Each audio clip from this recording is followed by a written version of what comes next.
Lebah mendapat giliran yang terakhir memang sudah takdirnya, karena dalam sejarah perjalanan Nahdlatul Wathon ada dua hal penting yang kita catat, yaitu ada sejarah suka dan ada sejarah duka.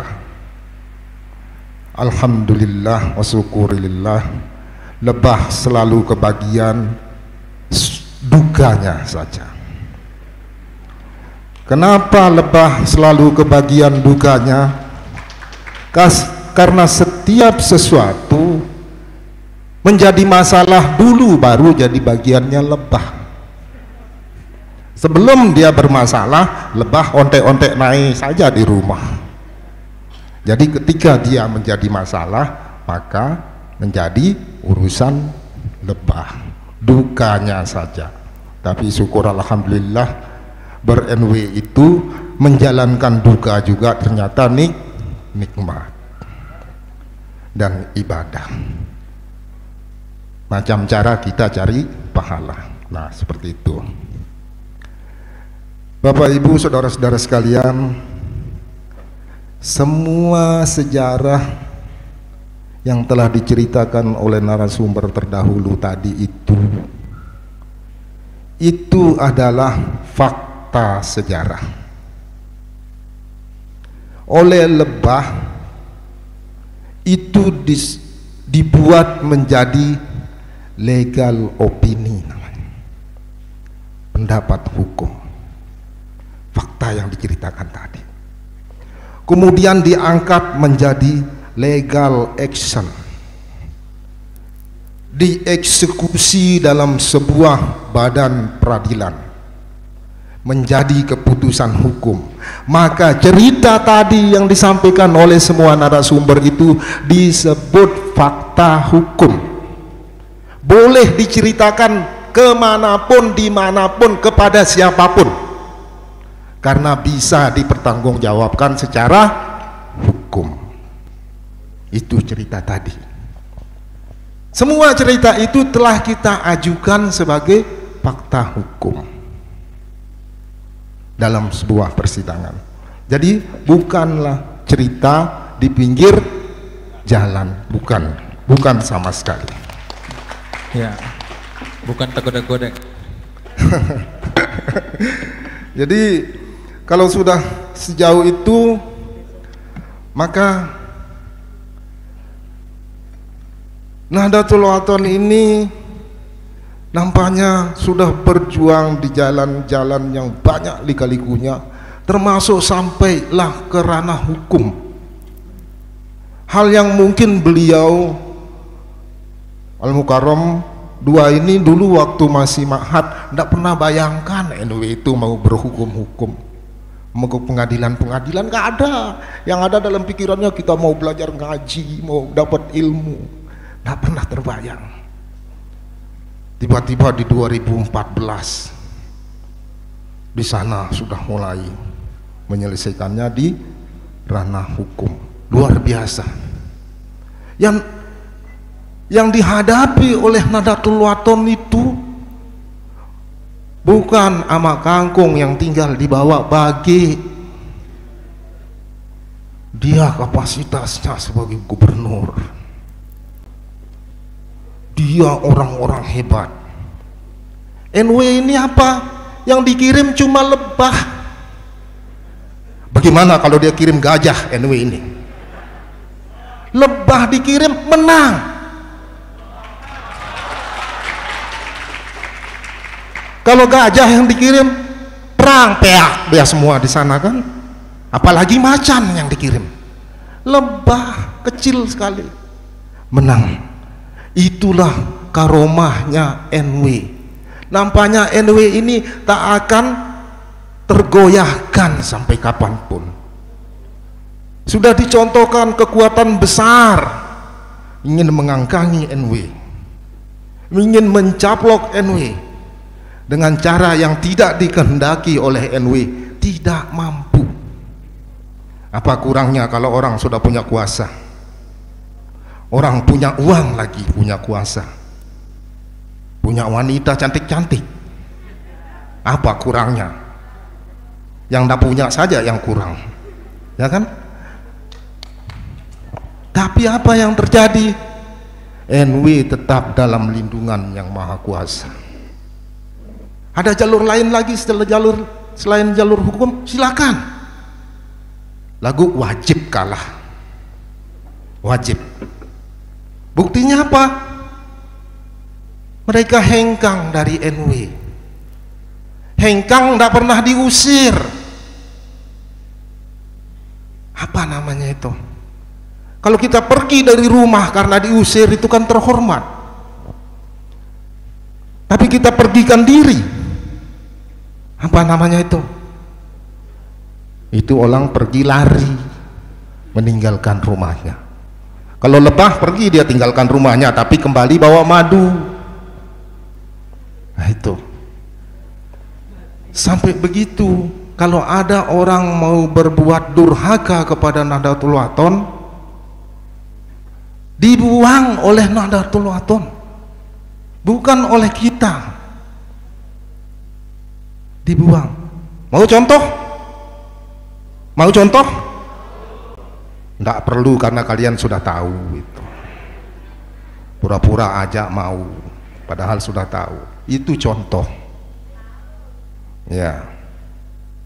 Jadi tidak perlu. Pati saja, sami saja, atok saja, sama apa yang kita dengar, kita dikasih tahu, kita diperintah. Selesai ber-NW ini. Tidak banyak reko-rakinya, tidak banyak bumbunya. Tapi kalau mau macam-macam, mau mengambil alih, tidak bisa. Tetap saja mentok. Demikianlah NW ini berjalan. 2 generasi kepemimpinan, 21 tahun lamanya, bergelut hanya hal sebiji saja. Hal itu apa? Siapa yang berhak atas kepengurusan PBNW? Siapa yang berhak atas surat-surat berharga milik Nahdlatul Wathon?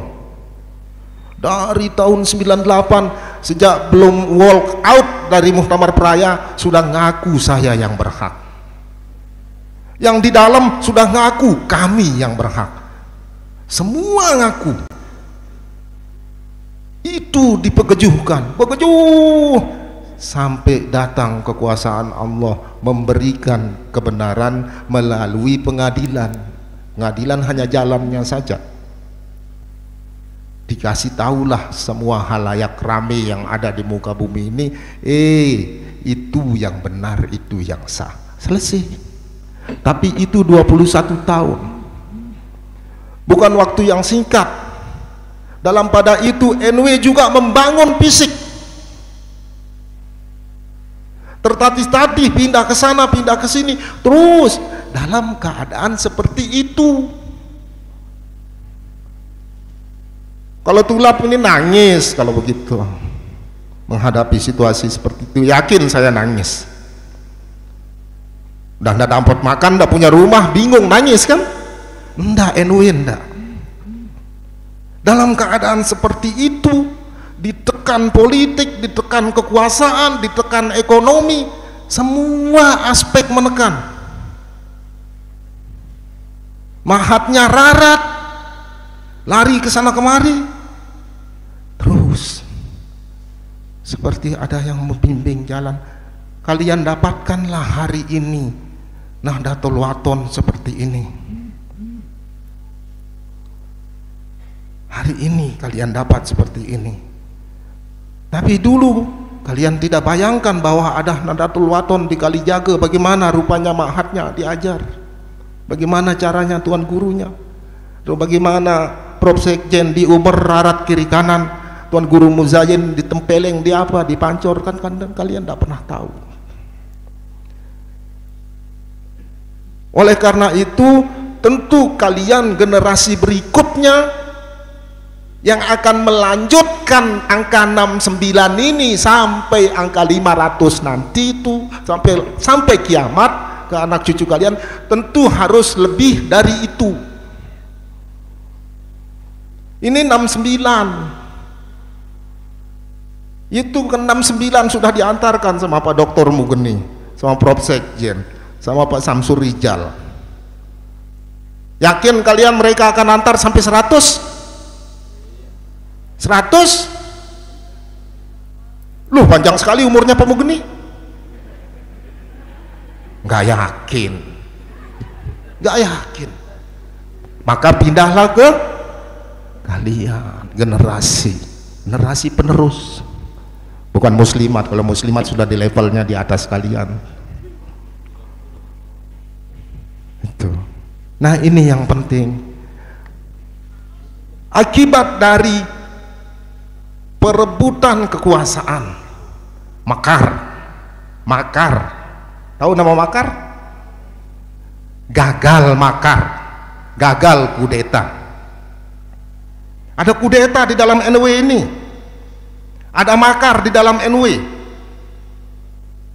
dilakukan tahun 98.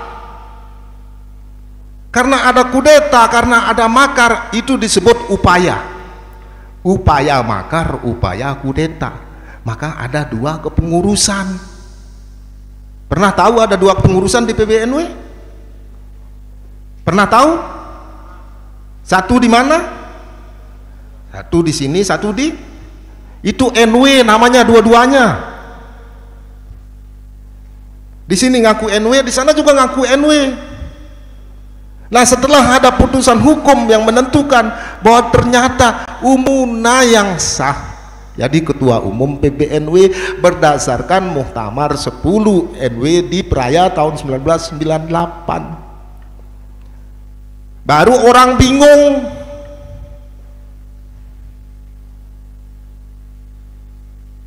Itu loh. Yang kita di sini, yang pimpinan Umuna sudah dapat kepastian hukum. Oh, kita ternyata yang sah. Tapi kan enggak kita pawai keliling Lombok kan, bawa bendera. Biasa-biasa saja kita bersyukur kan, cukup panjatkan kepada Allah saja. Enggak kita euforia yang luar biasa.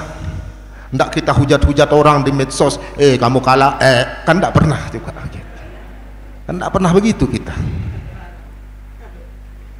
Biasa-biasa saja kita bersyukur saja. Para tuan guru berdoa masing-masing dengan jamaahnya. Kita syukuri. Kita menang. Mereka bingung. Mulai masuk terpenung bingung itu. Bingungnya akhirnya kira-kira itu inspirasi 23 Maret ini keluar. Tapi sedikit saya mau luruskan ya. Ini berkembang di masyarakat, ini sangat belok dan tidak benar.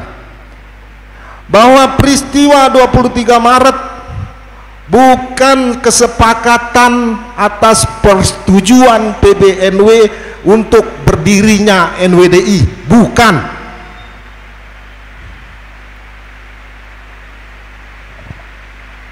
Tidak ada syarat normatif untuk siapapun mendirikan ormas minta persetujuan ormas lain, tidak ada. Dosa kalau terus menuduh PBNW telah setuju membuat NWDI. Cukup berdosa karena tidak ada dalilnya, tidak benar. Itu tuduhan keji, hanya berdasar hasil analisa interpretasi. Buka syarat normatifnya, tidak ada mensyaratkan bahwa untuk mendirikan satu ormas mohon persetujuan ormas lain. Apa dasar kita mengklaim PBNW setuju makanya lahir NWDI? Ini bukan persetujuan pendiri badan hukum orang. Ini ada orang sudah berkelahi, udah ribut, merembutkan satu. Nah sekarang sudah clear. Yang itu mau buat apa saja maunya terserah, tapi mari kita saling kasih tahu supaya besok berhenti kalian berkelahi. Dan ini pun juga cacat materi. Tidak benar materi ini yang disepakati. Lebah ada malam itu, Prof. Sekjen ada, Pak Haji Samsurijal ada. Bukan itu, bukan materi ini. Tapi ini perlu diluruskan oleh adik-adik semua ya. NWDI tidak lahir karena persetujuan PBNW. Dia lahirkan dirinya. Dia mecol-mecolkan dirinya. Mungkin karena sudah lebih 10 bulan dia mengandung, dia mecol.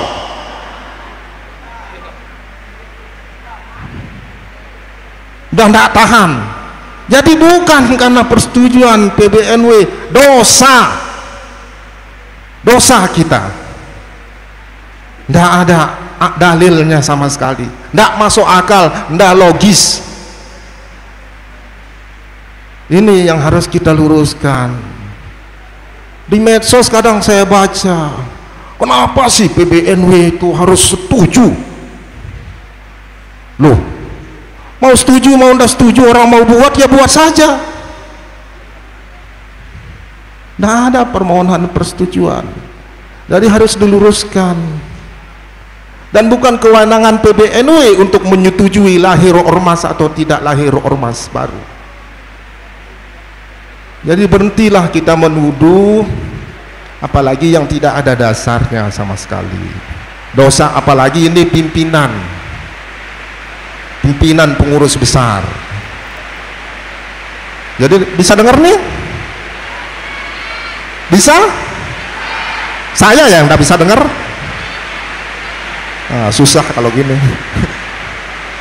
Ya, saya lanjut ya.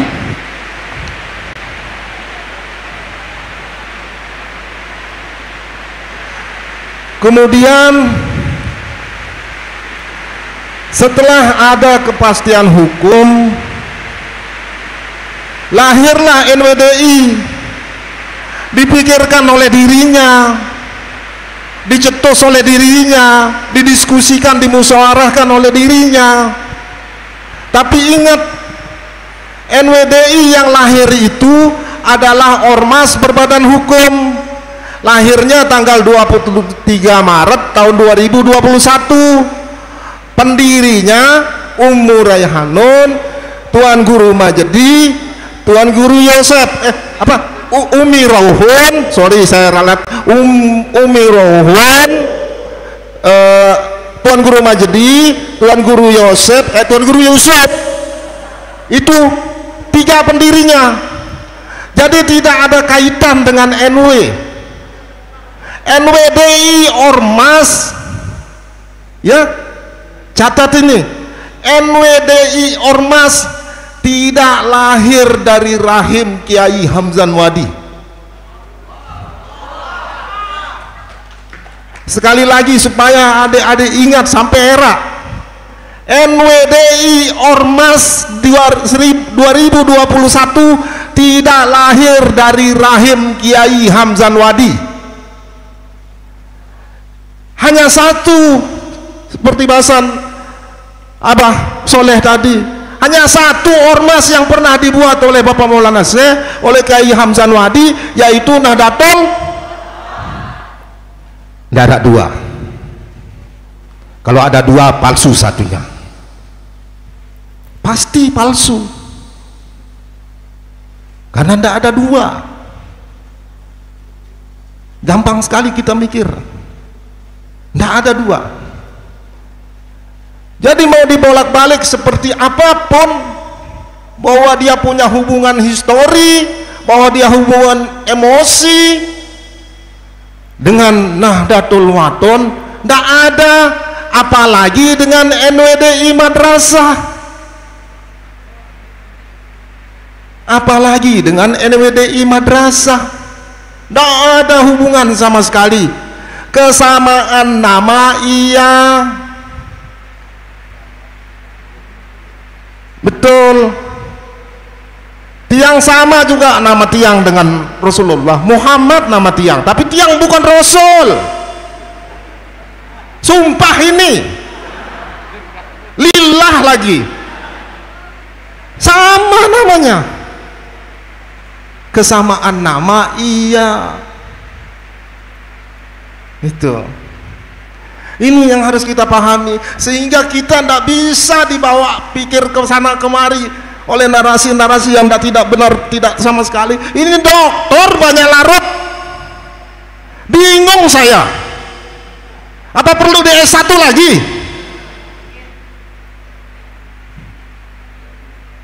Kan bingung kita, nggak bisa. Mau dibolak-balik seperti apapun indahnya narasinya, nggak bisa. Karena yang kita bicara ini ormas berbadan hukum, dua-duanya ormas berbadan hukum, landasannya fakta hukum. Kalau cerita dari versi kita tadi itu semuanya fakta hukum, semua itu sudah saya sampaikan di depan sidang pengadilan, yang disampaikan Pak Dr. Muguni, yang disampaikan Pak Haji Rijal, yang disampaikan Abah Pur, Abah Soleh, Pak Prof, semua udah kami itu yang sebabkan kami menang, karena cerita itu sampai. Nah, orang lain jangankan cerita, punya dia cerita tapi tidak didukung dokumen. Jangankan dokumen, mana-mana kertas kado nggak punya, ono-sono amplop nggak ada. Itu dia pakai lawan kita. Dan wah lalu roah berarti dia ada ono amplop, nggak punya.